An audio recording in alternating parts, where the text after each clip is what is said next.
بسم اللہ الرحمن الرحیم۔ چھوٹی ہوئی رکعت کیسے ادا کریں؟ اگر کوئی شخص مسجد میں ایسے وقت میں پہنچا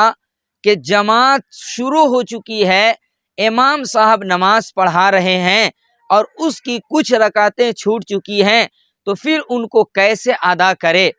تو اگر اس کی ایک رکعت چھوٹی ہے تو امام صاحب کے سلام پھیرنے کے بعد وہ کھڑے ہو جائے اور اس ایک رکعت میں سورہ فاتحہ یعنی الحمد شریف بھی پڑھے اور کوئی سورت بھی پڑھے اور اس کے بعد بیٹھ کر کے سلام پھیر دے، اس کی نماز پوری ہو جائے گی۔ اور اگر دو رکعت اس کی چھوٹی ہے تو پھر امام صاحب کے سلام پھیرنے کے بعد وہ کھڑا ہو جائے اور پہلی رکعت میں بھی سورہ فاتحہ پڑھے اور سورت پڑھے اور دوسری رکعت میں بھی سورہ فاتحہ پڑھے اور سورت پڑھے۔ دو رکعت جب پوری ہو جائیں تو بیٹھ کر کے تحیات درود شریف پڑھ کر کے سلام پھیر کے نماز پوری کر لے۔ اور اگر اس کی تین رکعتیں چھوٹی ہیں تو امام صاحب کے سلام پھیرنے کے بعد وہ کھڑے ہو جائے اور پہلی رکعت میں سورہ فاتحہ اور سورت پڑھے اور پہلی رکعت جب مکمل ہو جائے تو پھر بیٹھ جائے، اس لیے کہ دو رکعتیں اس کی پوری ہو گئی تو پہلی رکعت کے بعد وہ بیٹھ جائے۔ پھر اس کے بعد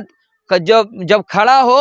تو پھر اس کھڑے ہونے والی رکعت میں بھی یعنی دوسری رکعت اس کے حساب سے دوسری رکعت میں بھی سورہ فاتحہ پڑھے اور سورت پڑھے اور جو تیسری رکعت چھوٹی ہوئی ہے اس میں صرف سورہ فاتحہ پڑھے گا اور اس کے بعد اپنی نماز کو پوری کرے گا۔ تو اگر تین رکعت چھوٹی ہے، اس کو سمجھنا ہے کہ پہلی رکعت جب ادا کرے گا تو سورہ فاتحہ اور سورت پڑھے گا اور اس کے بعد بیٹھے گا، پھر دوسری رکعت ادا کرے گا تو سورہ فاتحہ اور سورت پڑھے گا اور نہیں بیٹھے گا، اور تیسری رکعت جب ادا کرے گا تو صرف سورہ فاتحہ پڑھے گا اور اس کے بعد چار رکعتیں پوری ہو جائیں گی تو بیٹھ کر کے تحیات درود شریف دعائے معصورہ پڑھ کے سلام پھیر دے گا تو اس کی نماز ہو جائے گی۔ تو اس طرح سے اپنی چھوٹی ہوئی نمازوں کو ادا کریں۔ اگر سمجھ نہ آئے تو بار بار اس ویڈیو کو دیکھیں۔ اللہ تعالی ہم سب کو سمجھنے کی توفیق نصیب فرمائے۔